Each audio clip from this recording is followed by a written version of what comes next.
Halos 500 disgrasya na ang naitala ng Health Department ngayong holiday season.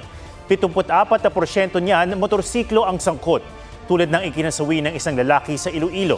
Sa Quezon naman, bus sakay ang mga kabataan ang nadisgrasya at isa ang nasawi. May report si Rafi Tima. 111, Sitio Magsaysay, Infanta, Quezon. Tumagilid ang isang bus sa kabaan ng Marilaki Highway sa Barangay Magsaysay, Infanta, Quezon. Sakay nito ang 29 na miyembro ng sangguniang kabataan na mag-excursion sa Real, Quezon. Isa ang dead on the spot nang maipit sa pagtagilid ng bus, habang ang ilan sugatan at dinala sa ospital. Basag ang mga salamin at gasgas ang kaliwang bahagi ng bus na naitayo na, pero nagkalat pa ang ilang gamit ng mga pasahero. Isa sa mga unang nakaresponde ang barangay tanod na si Mang Ramon. Ang bilis yun, sir, ng takbo niya. Pagdating dito ay narinig ko na lang yung kalampag niya. Mabilis talaga. Bago lang yata ang nakakano sila dito. Parang lumagpas siya sa kalsada. Tumama siya sa barrier ng ganyan, sir. Tapos tumagilid na siya.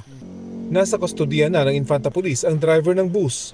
Kung makikita itong skid mark na ito ay posibleng sinubukan pa ng driver na magpreno pero hindi na nito kinaya at dumiretso yung bus dito sa may barrier na ito kung saan siya bumangga. Kung wala itong barrier na ito ay posibleng dumiretso yung bus dito sa may bangin at mas naging matindi pa yung pinsala dito sa bus. Pagkatapos bumangga ng bus ay tumagilid na ito sa bandang baba nitong kalsada kung saan naipit yung isa sa mga nasawi. Ayon sa Infanta Police, hindi dapat dumaan ang bus sa Marilaki Highway na para lang sa maliliit na sasakyan. Mistura namang nilabukos na papel ang SUV na ito sa Cagayan de Oro City matapos mahulog sa bangin. 4 na sakay nito ang patay. Kagagaling lang daw nila sa year-end fellowship sa isang resort. Gilupad ra sa sir. Okay, nakita mo ginamo sir nga dito giana ra gid sa sir bitaw gagikan diri giana ra sa sir ba. Natong pagkaduha. So ganyan yang sa ganan sir nakapatog sa bato. Kritikal ang SUV driver ng sasakyan at hinihintay na magkamalay para makuha na ng pahayag.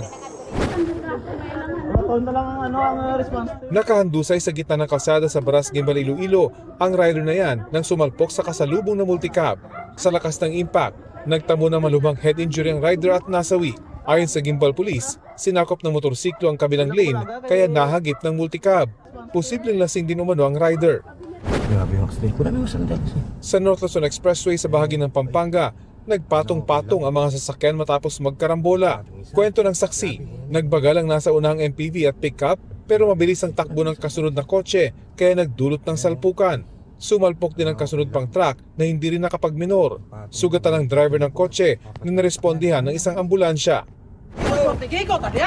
Sa Gihulngan City, Negros Oriental, na-rescue ang 6 na magkakaanak kabilang ang 2 bata matapos 3 oras na nagpalutang-lutang sa laot.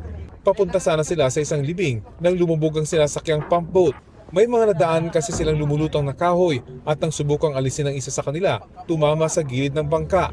Nabutas ang bangka at pinasok ng tubig. Mabuti na lang at may dumaang barge at agad silang nailigtas. Rafi Tima nagbabalita para sa GMA Integrated News.